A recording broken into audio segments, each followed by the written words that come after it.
Hi, this is Sting. I'm on France 24, and I'll be talking about my new album, My Songs. So she took a love for to gaze a while upon the fields of Barbie, and in his arms she fell as her hair came down among the fields of gold. Hello, Sting. Good morning. Welcome back to Paris. It was in this city that you had the inspiration for one of your most famous songs, one of the most recognisable songs in pop, Roxanne. Yes. Tell us about that. I think I wrote the song in 1977, and I was here with the police, and we were staying in a very cheap hotel, not this one. And we were sharing the hotel with Les Belles de Nuit. I'd never been exposed to that, the demi-monde before, and I found it very interesting. And so I imagined what it was like to have a relationship with one of these ladies. But I chose the name Roxanne because I love the play Cyrano de Bergerac, and Roxanne is his love. So it's a romantic song, but it's in a setting that is not so romantic.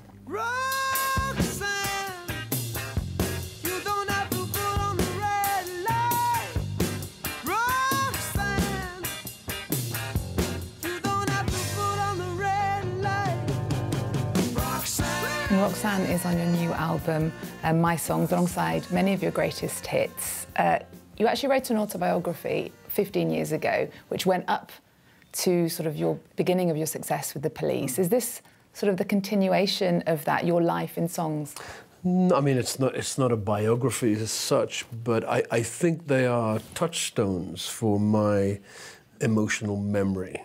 Most of the songs, I suppose, are written at times of intensity, falling in love, having a heart broken, mending your heart, being innocent, being guilty, all of these things, or what was going on in the world at the time, politics. And so they reflect parts of my life that were crucial. So in a sense, it's a shorthand form of biography, yes. And there are songs from your very first album with the police, Landis, dAmour, in 1978, including Next to You, So Lonely, Can't Stand Losing You. That's more than 40 years ago. You've sung those songs thousands of times. How do you still feel the emotion when you're singing them? You know, my job every night is to sing the song as if it was written today, with the same passion, the same curiosity. When they were recorded, interestingly enough, they probably were written in the same period, the same day even, or the day before, or the same week. So the recordings are like a first date. They're very exciting, but you don't really know the song, like you don't really know the person you're dating. And so I would say now, re-recording these songs at this point is a much more interesting prospect than the first date. I also have a richer voice to express them in because I'm older, and like a good wine, a voice will get more texture, has more story. Recording techniques are very different. Records sound very different now to the way they sounded 10 years ago, 20 years ago. So I think people will enjoy making the comparison between the original recordings and what they can hear now. Every breath you take, every move you make.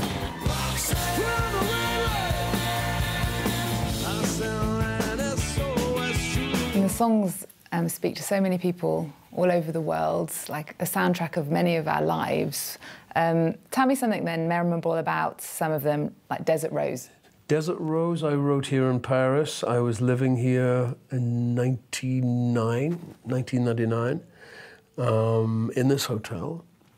And at night I would go, after the studio, I'd go to clubs where they played a lot of rhyme music, and I became interested in that music and met a lot of the musicians, singers, and that inspired me to write Desert Rose, which I collaborated with a man called Cheb Mami, an Algerian singer, who wrote some Arab lyrics, even though he had no idea what I was singing about. He ended up singing about the same thing. It's a song about sexual longing or religious longing. For me, it's the same thing. Englishman in New York. Englishman in New York was written in New York about a friend of mine, a very flamboyant friend of mine who was a very famous gay man in the 60s, and at a time when it was dangerous to be gay, when it was against the law. And then he moved to New York, and I think he was 80 when he moved, but he became very famous in New York for being himself no matter what people said. And so I wrote that song about him. You can hear it in my accent when I talk. I'm an Englishman in New York. You see me walking down Fifth Avenue. You did have a life before this. You were a teacher with a wife and a child. Can you remember that decision, and what sort of drove you to give that up and go to London and take a chance? Because you went, there was nothing waiting for you in London, was there? You went and took a chance. My dream was to be a musician, as a child, and I was just waiting for the right clue to figure out how to do that. I went into teaching because it's really entertaining. You're entertaining juvenile delinquents for 40 minutes at a time, an hour at a time. It's a similar kind of job. But my timing was good. I was 27 by the time I became well known, by which time I was a grown-up. I had a mind, I voted, I paid tax, I was a father, I was a husband, so I had a real life before this crazy life started. So I now don't take this one very seriously. But you went on to be in this band, The Police, one of the biggest bands of all time. And then, because you're such a risk taker, at the height of their success, you decided to leave them. Tell us about that. That seemed logical to me. I think everything we set out to do as a band, we achieved 100 times, 10 times. So once that was done, then everything else would be diminishing returns. It would just be repeating a formula, and I get bored very easily. So I wanted to have another challenge, climb another mountain. It wasn't as if I was beginning at the bottom again. Because of the momentum of The Police, I was allowed to have a much easier trajectory. But it was a risk, but I think art thrives in terms of risk. You need to take a risk. So more than 40 years in music making, 16 Grammys. 17. 17 yeah, Grammys. I just got one. You just got one. Shaggy and I just got a new one this year. That's right, of course. True love you. I can't wait no longer. Don't make me wait. Don't make me wait. True love, true love, true love. You come from the north of England. You're the son of a milkman. What about your children, though? You've got 6 children. You've said in the past that you're not going to leave them anything in your will. Why, and where's it all going then?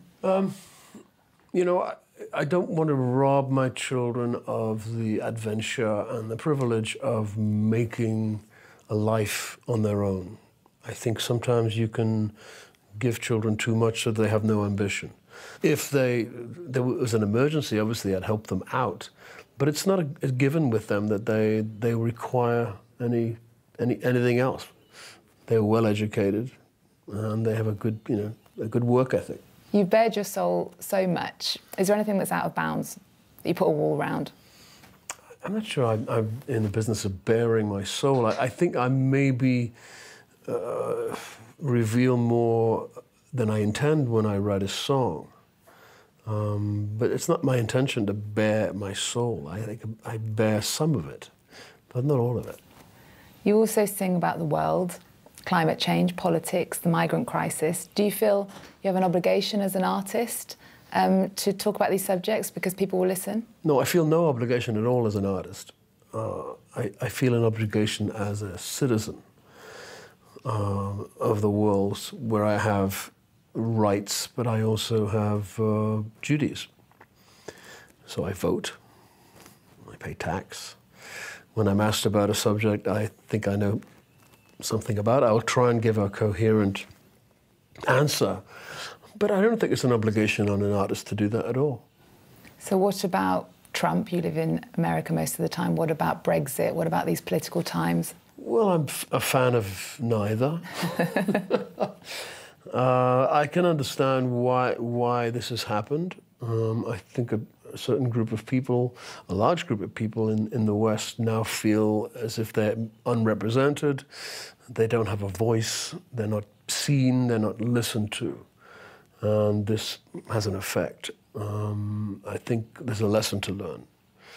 But I think the idea of Britain leaving the EU, for example, for no other reason than the colour of our passports, is foolish, because the real existential crisis we face, all of us, is climate change.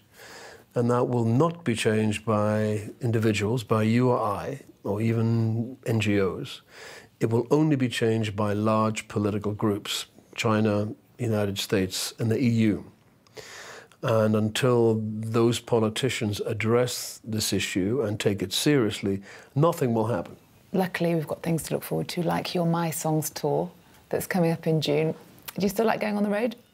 I love being on the road. I've been on the road since '76. I don't know any different. I love it. Do you think you could sing us out with one of your songs? What do you want? Oh, that's a difficult one. Fields of Gold? Fields of Gold. Let me see what I've got here.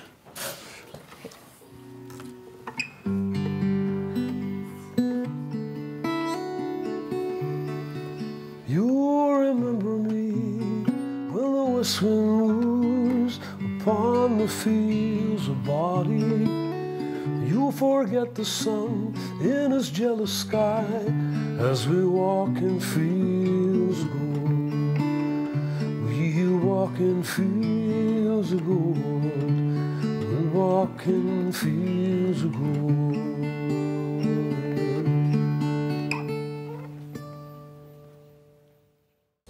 They're known for their cuisine and saying hello with a kiss. They only work 35 hours per week, when they're not on strike, that is.